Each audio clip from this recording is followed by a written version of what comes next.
Apalagi kalau bukan wakil presiden kita, Gibran Raka Buming Raka.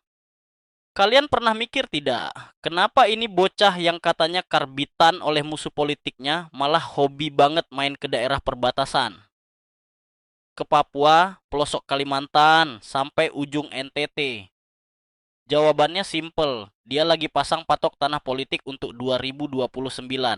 Sementara politisi senior masih sibuk dandan di studio TEP Jakarta pakai ijas mahal. Gibran sudah pakai sepatu Keds masuk ke lumpur. Terima kasih. Karena apa?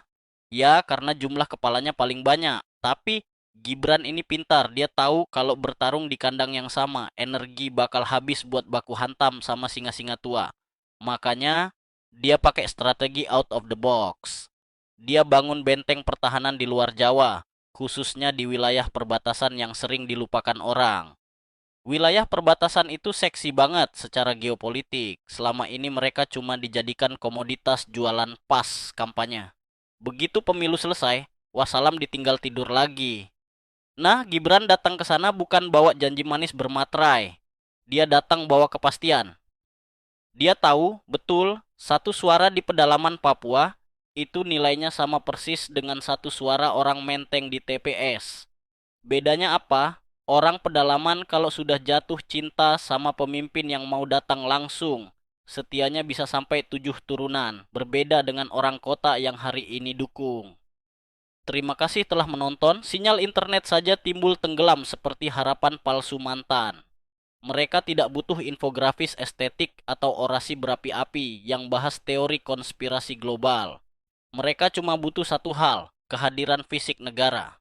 Saat Gibran mendarat di sana, makan pinang bareng mama-mama di Papua, atau jongkok bareng bapak-bapak di perbatasan Timor Leste, disitulah investasi politik jangka panjang sedang ditanam. Ini namanya skakmat tanpa perlu keluar suara skak. Politisi di Jakarta itu sering lupa kalau Indonesia itu luasnya dari Sabang sampai Merauke, bukan cuma dari Bundaran HI sampai Senayan. Mereka terjebak dalam gelembung mereka sendiri.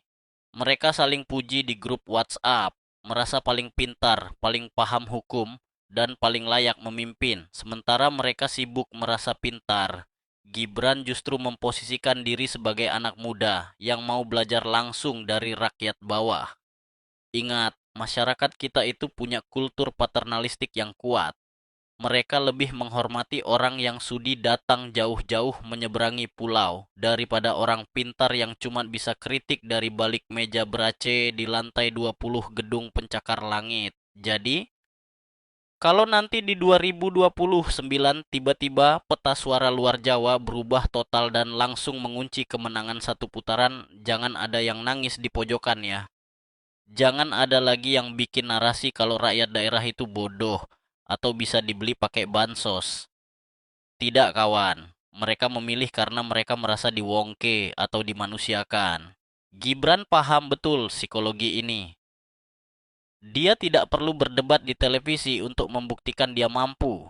Dia cukup tunjukkan mukanya yang minim ekspresi itu di tengah-tengah rakyat perbatasan, lalu biarkan hasil kerja yang bicara. Ketika elite Jakarta baru sadar dari tidurnya menjelang tahun politik, mereka bakal syok melihat benteng pertahanan Gibran sudah berdiri kokoh dari ujung timur sampai ujung barat Indonesia. Mau dirubuhkan pakai teori apapun sudah telat, bos. Fondasinya sudah dicor pakai semen kepercayaan rakyat jelata. Mari kita lanjutkan obrolan santai tapi pedas ini. Kalau di babak satu, kita sudah bahas soal peta buta elit Jakarta yang hobi tersesat di gelembung medsos. Sekarang kita bedah isi tas logistik Gibran saat pelusukan. Orang-orang di pusat kekuasaan itu paling pinter kalau disuruh bikin narasi. Keluar istilah hukum internasional, indeks pendidikan, sampai teori makroekonomi yang kalau didengar sama warga perbatasan malah dikira mantra pengusir nyamuk. Sementara para sarjana kubu sebelah sibuk bikin utas panjang di X soal keabsahan dinasti atau celah konstitusi, Gibran justru bawa agenda yang jauh lebih purba tapi sangat sakti.